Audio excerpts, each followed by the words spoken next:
అందరికీ నమస్కారం. ఈరోజు మనతో ఉన్నారు ప్రముఖ ఆధ్యాత్మికవేత్త టీకేవి రాఘవన్ గురువు గారు ఉన్నారు. మాట్లాడదాం. నమస్కారం గురువుగారు. నమస్కారం అమ్మా.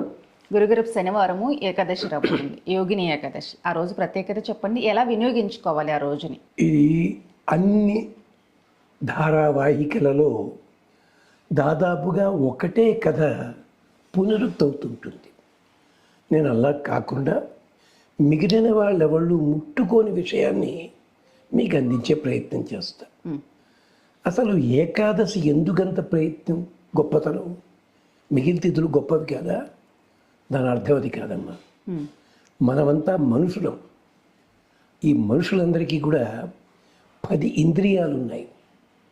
ఎంత వద్దనుకున్నా 9 రోజులు 10 రోజుల పాటు ఈ ఇంద్రియాలకి సంబంధించిన ఆహారం తీసుకుంటూ ఉంటాం మనం. అంటే పంచేంద్రియాలు అన్నాం, దానికి కర్మేంద్రియాలు, జ్ఞానేంద్రియాలు. కానీ గుర్తుపెట్టుకోండి, మీరు ఆహారం తింటూనే ఉన్నట్టయితే దాని పేరేమిటి? అన్నం. అన్నం అంటే మనం తింటాం, తినడం ఎక్కువైతే అది మన తింటుంది.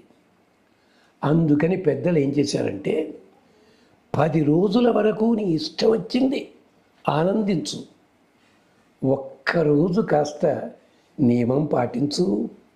అదేమిటి? ఏకాదశి. దశరాత్రులు గడిచిన తర్వాత ఒక్కరోజు. అందుకని చెప్పి సంవత్సరంలో ఏకాదశులు 25 ఏకాదశులు ఉన్నాయి. వాటిని మనకు అందించడం కోసం 25 కథలు ఉన్నాయి ఒక్కొక్క చోట.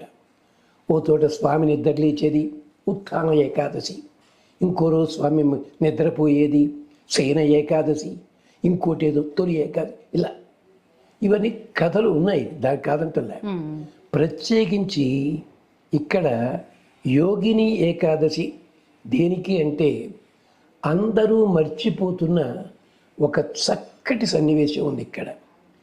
దీనికి సంబంధించిన కథ ఏమిటంటే, కుబేరుడి దగ్గర తోటమాలి ఉన్నట్ట. ఆ తోటమాలి సేవలు చేస్తూ ఆ రోజుని, అంటే ఏకాదశి నాడు ఆరాధన చేయాల్సిన రోజుని పువ్వులు పట్టురావడం ఆలస్యం చేశాడు. ఆరాధన చేయాలి కదా, పువ్వులు అలాంటివన్నీ. దేనికోసము? వాళ్ళ ఆవిడ మీద మోజు కొద్దీ ఆవిడతోటి కాలక్షేపం చేస్తూ పుష్పాలు ఫలాలు ఇవ్వకుండా కుబేరుణ్ణి అటకాయించాడు. మీరు అడగచ్చును, కుబేరుడు దేవుడే కదండి, హుంఫట్ అంటే పళ్ళు ఫలాలు వస్తాయి కదా, మళ్ళీ ఇది ఎందుకండి? కాదు, ఎవరికి ఎన్ని శక్తులు ఉన్నప్పటికీ నియమం కోసం ఎవరెవరు ఏ ఏ పనుల్లో ఉండాలో ఆ పనుల్లో నియోగించి తీరాలి. కుబేరుడు అనగానే మనం ఏమనుకుంటాం, ఆయనకేమండి కుబేరుడు? కుబేరుడికి డబ్బు ఒక్కటే కాదమ్మా, ఇక్కడ భయంకరమైన వ్యాధి ఉంది, కుష్టు వ్యాధి. కుబేర, చెడిపోయిన శరీరం కలిగిన వాడు. అందుకనే భగవంతుడు అతడికి డబ్బుకి ఇన్ఛార్జిగా పెట్టాడు. అంటే అనుభవించడానికి లేదు, దానికి అధికారిగా ఉంటాడంతే, అధికారం మాత్రం అంతే.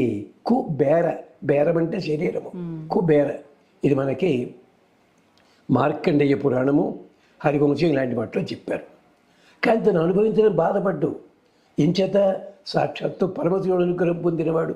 మనం లాఫింగ్ బుద్ధ అని పెట్టుకుంటామే, అది కుబేరుడి విగ్రహం. అది నిజానికి చైనావాడు బట్టి పెట్టుకుంటే దాన్ని చూసి మనం వాతలు పెట్టుకుంటున్నాం. అది సంగతి. అప్పుడు కుబేరుడు శపించాడు తన తోటమాలిని. అంచేతను కుష్ఠురోగి అయిపోదువుగాక. ఏం చేయాలో తెలియలేదు. ఒక ఆనందం కోసం పెడితే ఉన్నది పోగా కొత్తది వచ్చి మీద పడింది.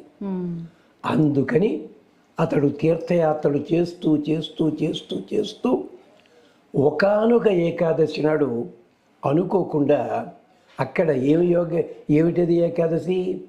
ఆ రోజుని నీ వృత్తికి సంబంధించిన ఏ పనినైనా సక్రమంగా చేస్తే నీకు ఎక్కడా లేని అద్భుతమైన యోగము లభిస్తుంది.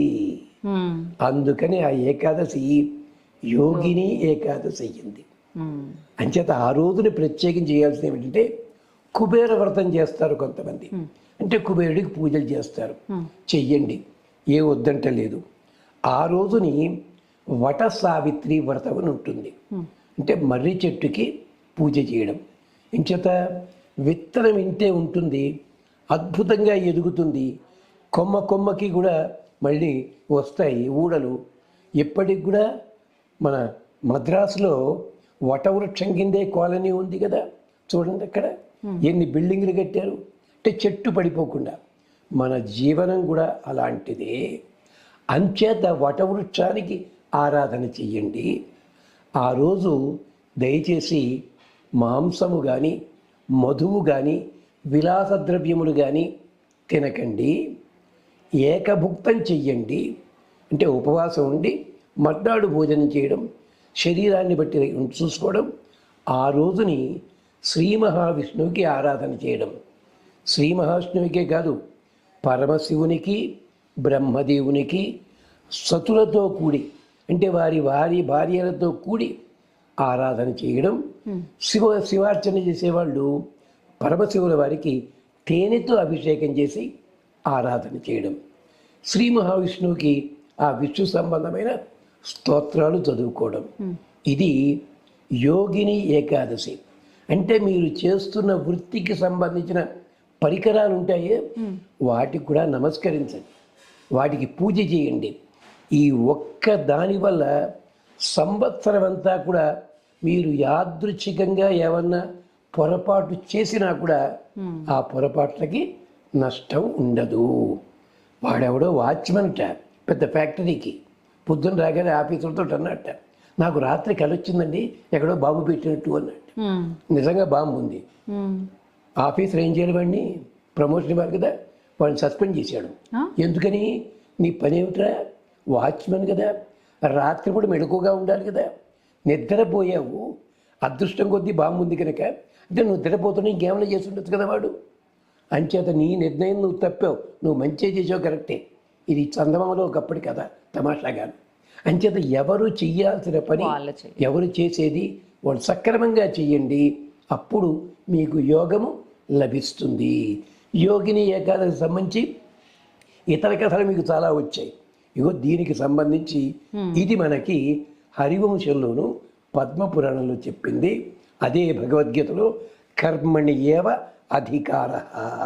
నీవు కర్మ చెయ్యడంలోనే దృష్టి పెట్టుకో, కర్మ చేసుకుంటూ వెళ్ళు. దానికి మంచి జరిగిందా చెడు వచ్చిందా నీ బాధ్యత లేదు. నువ్వు చేయాల్సింది కుర్వన్నేవే కర్మాణి జిజీవిషేత్. ఇది చెప్పింది మనకి యోగిని ఏకాదశి. అంటే మనలో ఉండే చైతన్య స్వరూపమే మహాయోగినిగా మారి మనని రక్షణ కలిగిస్తుంది. అది దీంట్లో ఉన్న అంతరార్థం. స్వస్తి.